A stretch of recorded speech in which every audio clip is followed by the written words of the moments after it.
Okie dokie, so at this point you may have cut your MDF pieces in two. The beautiful thing about this project is you can pretty much do any step at any point. So if you're sat there thinking, I've not done that yet, I'm falling behind. No, you're not. You're absolutely fine. You can literally do any of these making stages at any point. They don't have to be in a particular order. So even if you've not cut the MDF in half, you can still cut out the middle section, which is what I'm going to show you now. So I just wanted to show you on a whiteboard what we're going to achieve, and then I'm going to show you with a coping saw. So this is our animal shape, but it's upside down because that's how it's going to go in the vise. It's going to go upside down. So the little rectangle that we're going to cut out is going to face upwards. Now, in order to cut this out safely, I'm going to use my coping saw. And the first thing I'm going to do is I'm going to cut the outside lines, which I'm just going to make a little bit thicker because they're in black, so it's the same colour. And then I'm going to cut two more lines going downwards, roughly in the middle somewhere. You do not need to measure and mark out. As long as they're roughly in the middle, so they're separated, so you get three roughly equal pieces, it will just make your life easier, and you'll see why in a second. What I'm then going to do is I'm going to place the work in the vise so that the two opposite corners diagonally are going to go straight down. And I'm going to show you what I mean. So I'm going to cut a line that goes from this corner to this corner. So diagonally across. Just like that. So we always want to cut in a downwards motion. So what that means is you'd want to position your work so you are cutting a line that is going down. And when I cut that line, what's going to happen is these pieces are going to fall away because I've already cut into the MDF.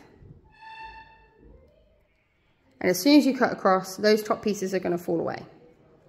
I take the work out the vise, and I'm now going to position it so I'm cutting downwards. And this time, I'm going to place my saw as far as I can into, as far as I can into that gap here.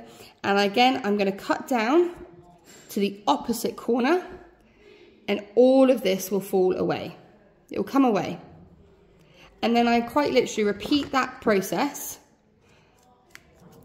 until I have an empty rectangle piece. So that's how it is going to work. And now I'm going to demonstrate that now using an actual coping saw and some MDF. So using Pebble Pen, I have marked out those two middle lines that I'm going to cut, and I'm also going to cut the ends as well. So just like we did before, you place your coping saw over the line that you're going to cut, and then you bring it towards yourself to create a little notch. So now my blade will sit nice and snug. So when I use my reciprocating motion to cut straight down, my blade knows where it's going. So I'm just going to go.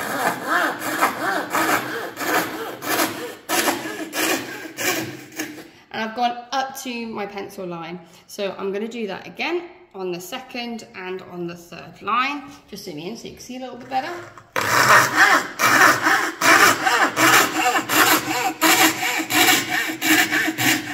Again, I've just gone up to the pencil line, two more.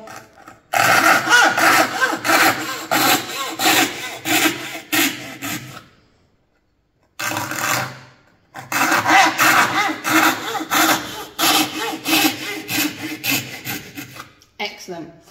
What I'm going to do now, and I'll show you this using a board marker so it's more visible. Just like I showed you on the whiteboard, I'm now going to go from one corner to the opposite. So some kind of diagonal line going across.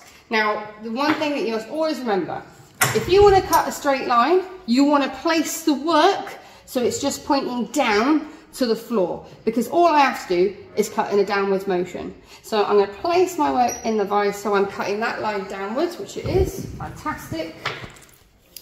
It's on an angle, so it might be a little bit harder, but I'm going to place my coping saw at the top, make myself a little score line, which I have, and I'm just going to start cutting.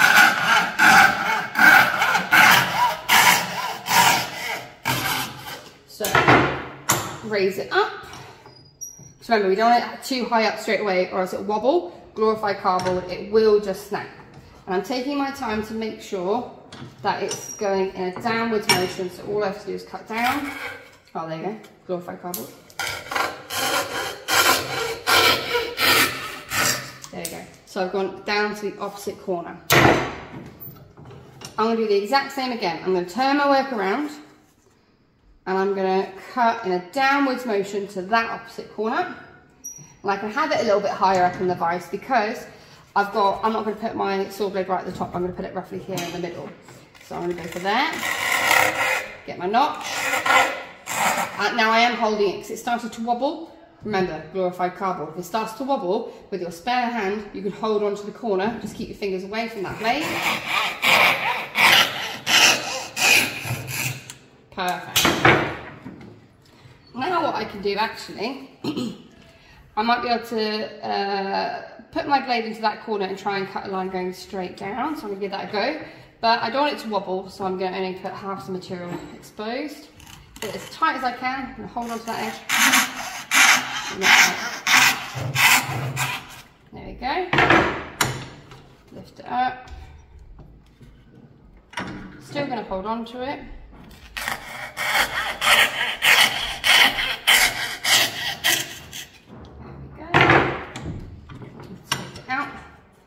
And I'm going to flip it around one more time because I just want to neaten up this little bit here.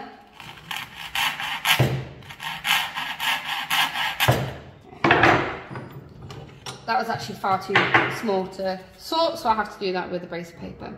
But that's how you cut out that rectangle. I can't stress this enough. Don't just plonk it in the vise and think, sausages, I'm just going to cut left, right, up, down. If you cut in a downwards motion, you're more likely to get it right the first time round, and you're less likely to go wrong. So take your time. Put the work in the vise, keep taking it out and flipping it over. It's not a race. If you finish first, well done. That's great for you, but we need to move on together so we all make good pace and progress. So don't rush it.